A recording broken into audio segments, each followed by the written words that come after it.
it a bit. Why was it formed, and who were the members?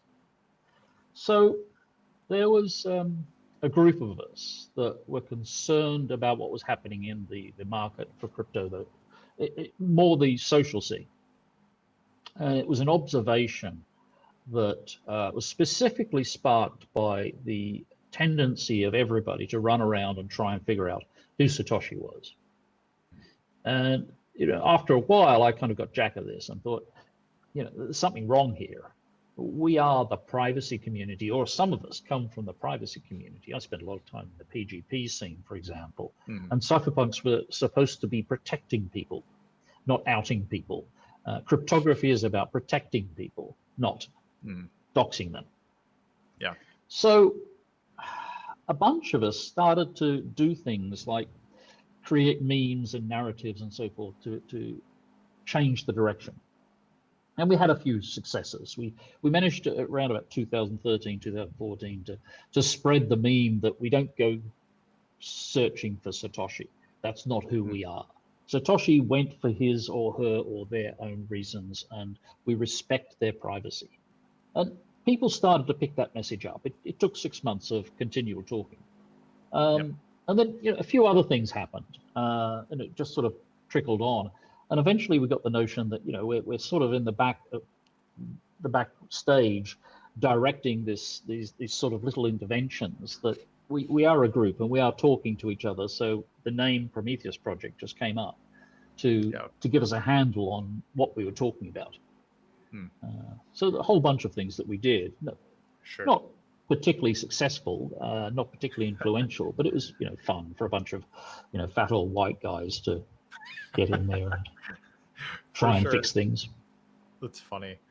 So one of the interesting things that if people just read your blog, you have two major blogs about Satoshi and how you've decided or discovered or whatever that Grigg is Satoshi, and you sort of explain sort of the problems with it actually, and some of why, and you also mention a number of people that aren't really mentioned otherwise, and it seems like you have possibly more knowledge than any other person, and to have independently come to that, not any other, but maybe publicly. So some of the things that you've said are like, Ian seems to know a very large amount of this story. So I'm curious, was it based on your own research or the Project Prometheus or whatever, or was this stuff that you were ultimately given after making an initial discovery? Did you basically decide maybe it's Grigg and I'll ask, and then you were given information, or did you discover a bunch of information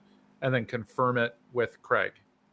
Yeah, it wasn't that simple. I by myself wasn't engaged in trying to figure out who Satoshi was. One of the things that we tried to spread, and unfortunately we didn't really succeed, was the notion that Satoshi was a team.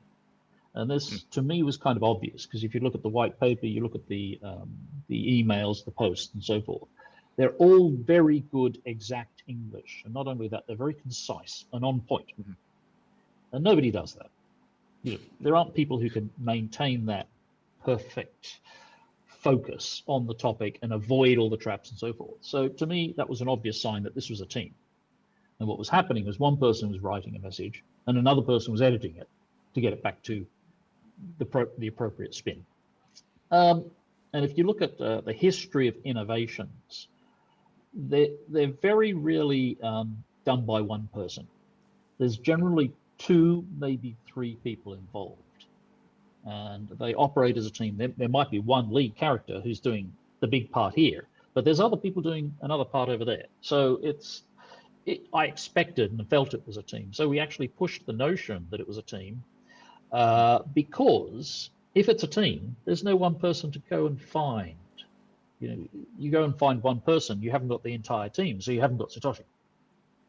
Sure. So if you like, it was spreading it out a bit, making it a bit more difficult for the doxers to get in there and upset things. So how did I get onto that topic? What was the Well, question again?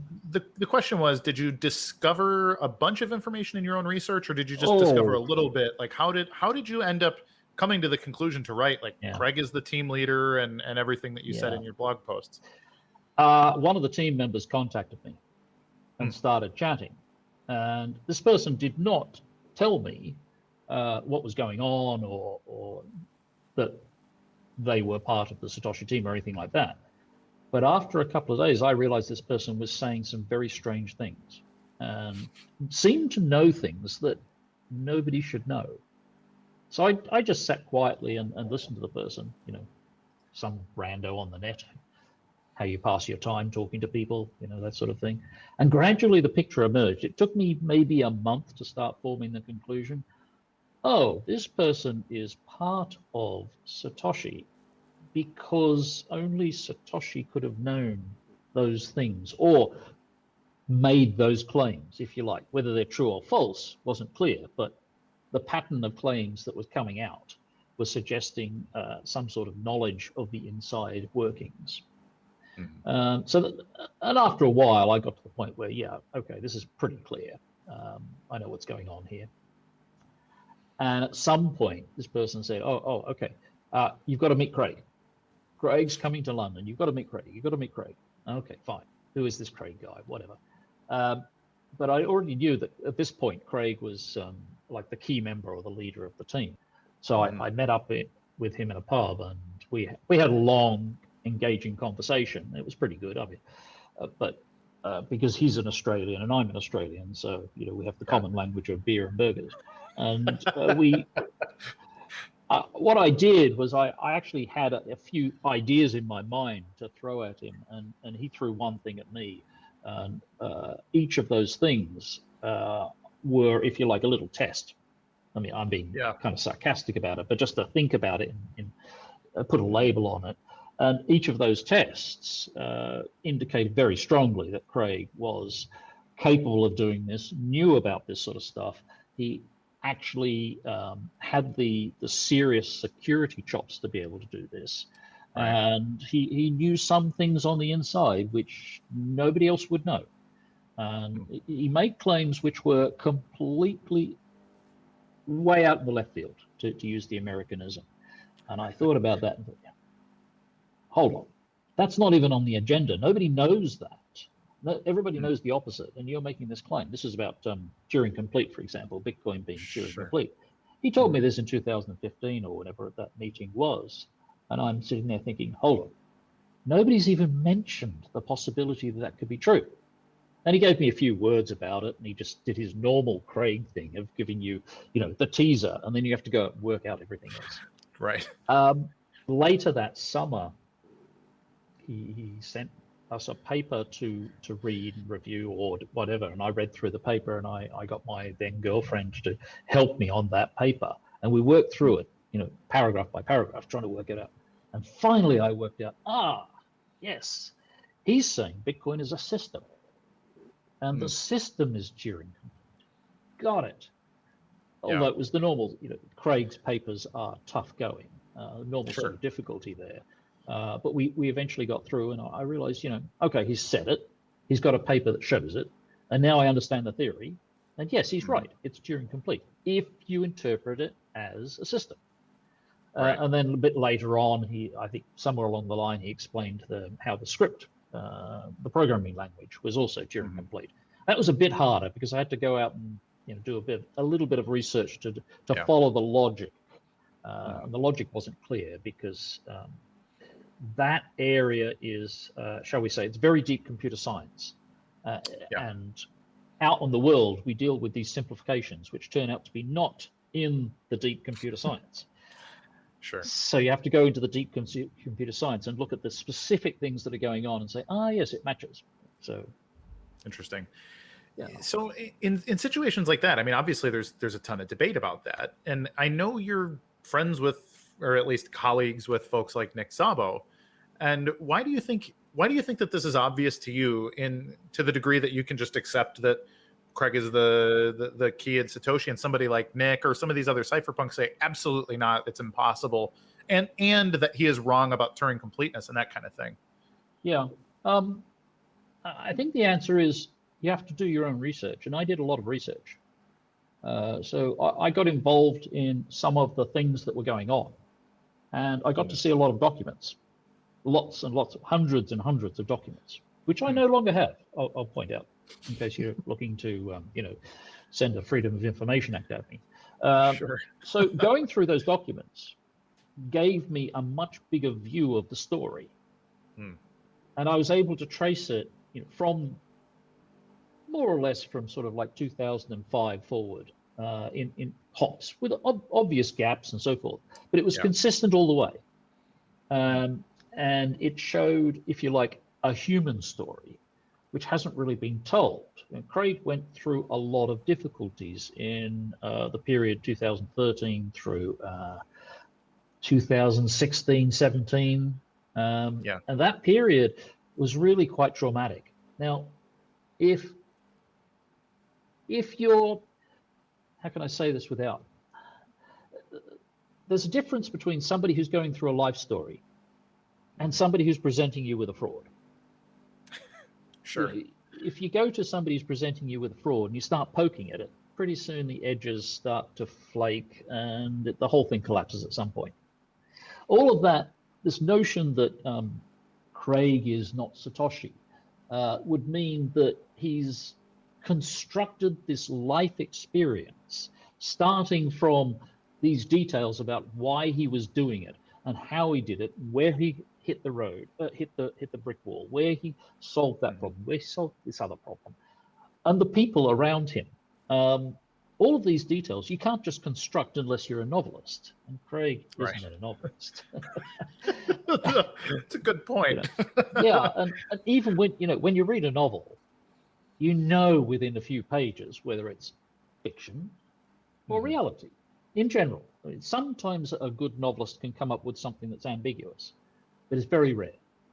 So it's the sort of thing where people like Nick Szabo and the various other people that don't accept the story, they don't have any information. They've never done any due diligence. Most of them. Some of them have. They've never actually gone and researched the story. They've never talked to the people. And consequently, what they're doing is working with received wisdom. And that particular crowd, which is a large crowd, it's a big tribe, are circulating all these stories. These stories like, oh, we found some plagiarism, therefore he's a fraud. Or, he doesn't know about base 58, therefore he's a fraud. These stories go back and round and round and round, and they become self-confirming. But if you actually go and do the research, pretty much all of these stories fall apart.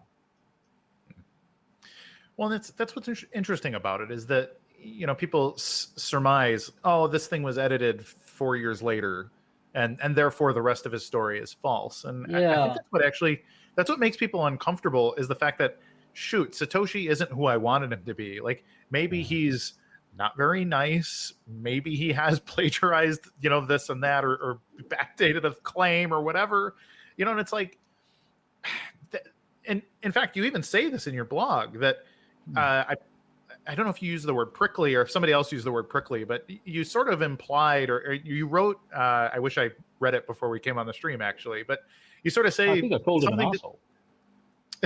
Well, there you go.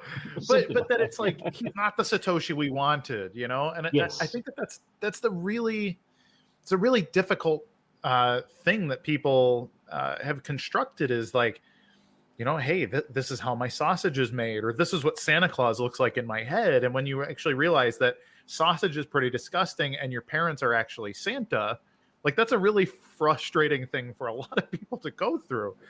And so do you think there's a path to people just saying, like, okay, I guess that's Satoshi, and maybe my presuppositions about Bitcoin were just false, or my presuppositions about Satoshi? And to what degree do you think that matters? Do you think that we need for the narrative to be that Satoshi's this Australian asshole, basically? Yeah.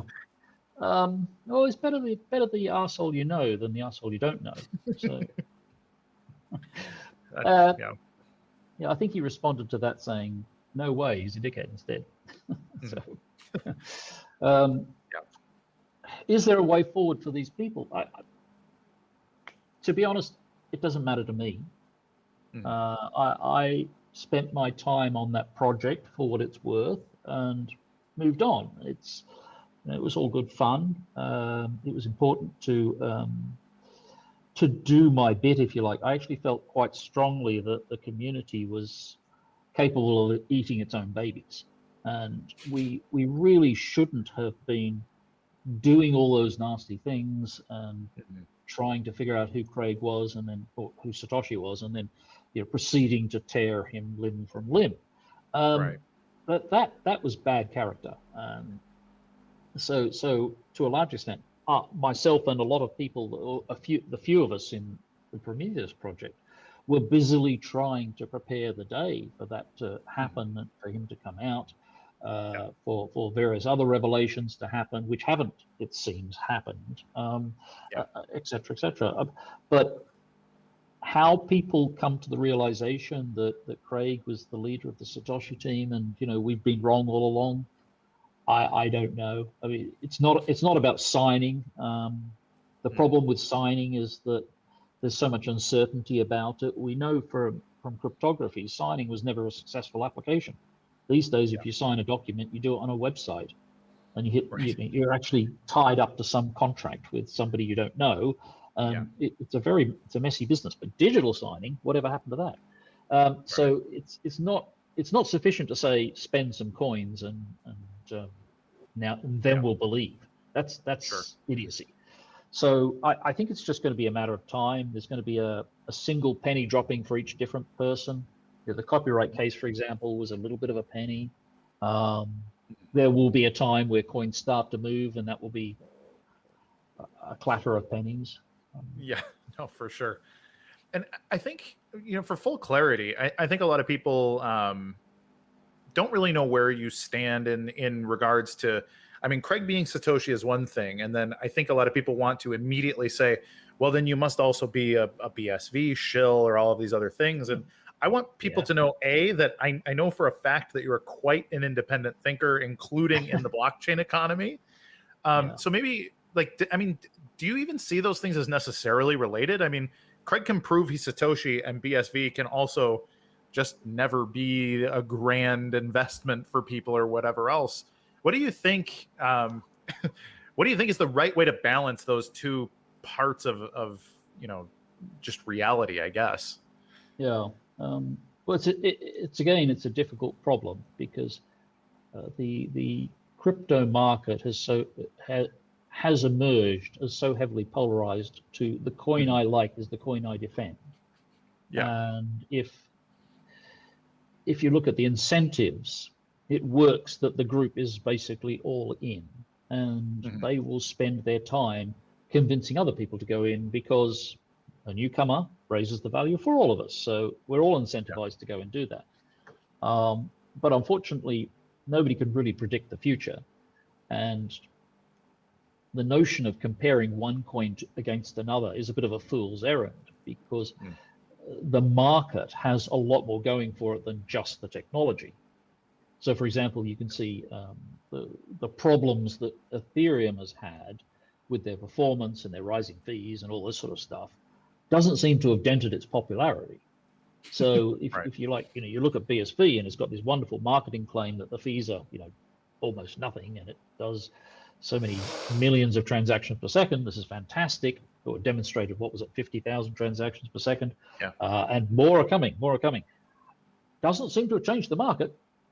People are still going to Ethereum where they can't do transactions and they have to pay a huge amount of money. So there's a lot more going on than just, this coin is the best because Craig is Satoshi. The marketing involved is dominating, if you like, and that's something that the technologist has a lot of trouble with. And I, as a technologist, had an awful amount of trouble with this notion that marketing had anything to do with anything until I got to business school and I sat in marketing classes and I watched trick after trick after trick. Whoa, this stuff is really powerful. No, I mean, you can get into, Bernays and Leo Burnett and some of these people that define like advertising and marketing and